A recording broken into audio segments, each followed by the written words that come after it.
So it didn't look like, Richard, that Khalil Ware was going to end up at Arkansas. Still could. He's not signed with Oregon yet. He's just committed. What was your takeaway with his recruitment process so far? And do you anticipate that he ends up staying committed to Dana Altman out there? I felt all along that Arkansas had an uphill battle with Khalil, and I'd heard that he had been wanting to go out of state to play his college basketball. And when I talked to him after he committed to Oregon, he basically said that was a dream of his to go out of state and attend college. So, all you can do is, as an Arkansas fan, is hope that you have a staff that puts every effort humanly possible into trying to convince young men, especially in the state, to be Razorbacks. And that with Coach Muss and his staff, I mean, they got all the angles covered. I mean, their resume speaks for itself. I mean, as far as the last 2 years, and you got a one and done, first one and done in school history in the recent draft, and you've developed players over the years and stuff like that. And so all you can do is just put 100% effort in trying to convince these guys to be Razorbacks, but at the same time, some kids, grow up having an idea of what they want to do before even the process starts. So it's kind of overcome sometimes.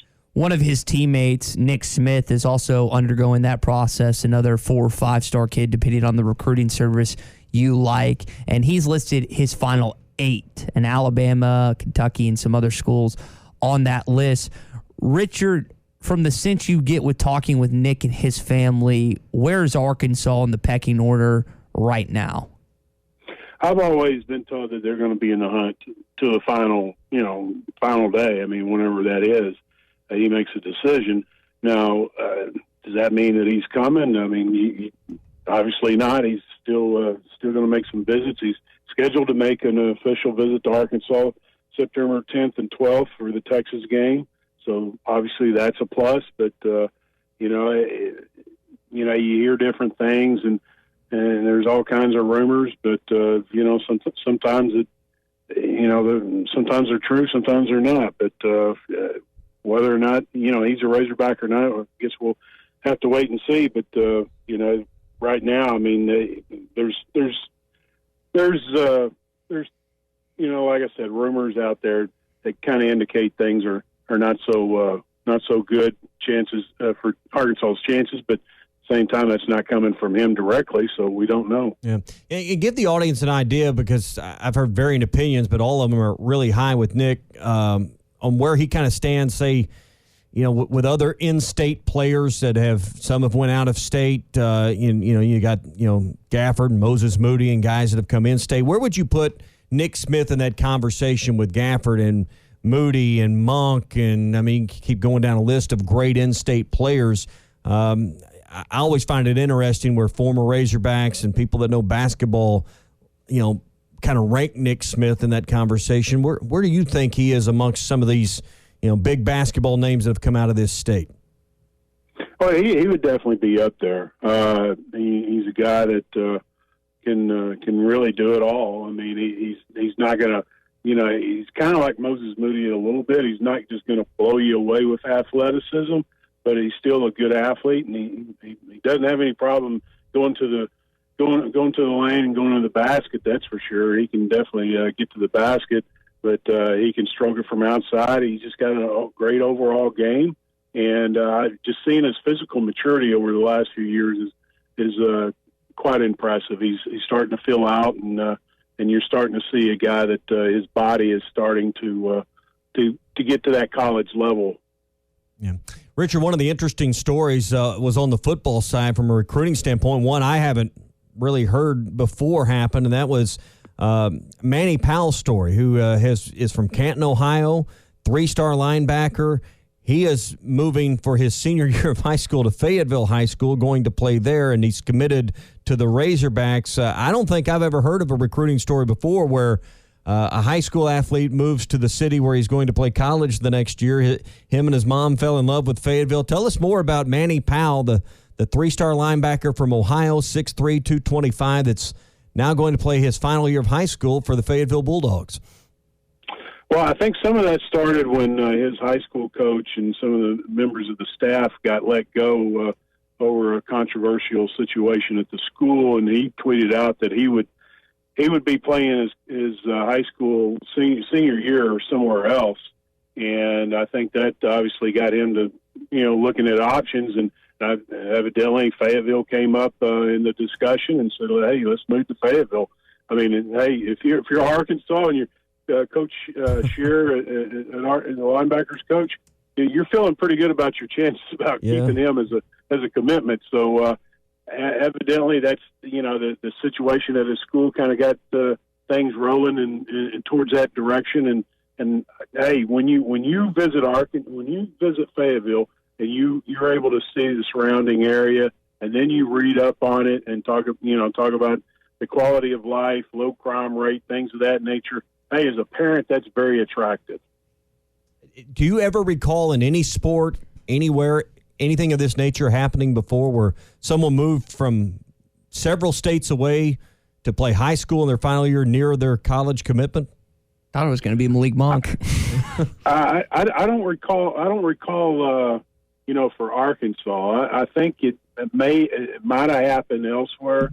I can't think of any particular case, but I think it's happened a few times here or there. But I can't think of an exact name or anything like that. I mean, like you were saying, we've seen that's kids city move, to city. We've seen people move from one city to another in our state, to a different high school, but and obviously he wasn't moving closer to his college commitment in the case. Well, and sometimes you see families move. I've seen that several times. Once a kid makes a decision and he enrolls, that family will move to that particular college town or area, and that's not unusual. And I know that's happened with a current Razorback football player and his family, but they've been in Northwest Arkansas for a few years since he's been on campus. Richard Davenport talking a little recruiting with us here on the Morning Rush. Richard, Tommy might have asked you this with Texas and Oklahoma joining the SEC, but if you're Arkansas and Sam Pittman and this happens the next year or two and you're talking to these Oklahoma and Texas kids, how much are you pitching the idea of getting to play schools in wherever they live, their area, more often than they typically would if Texas A&M was the only Texas and / Oklahoma school in this conference?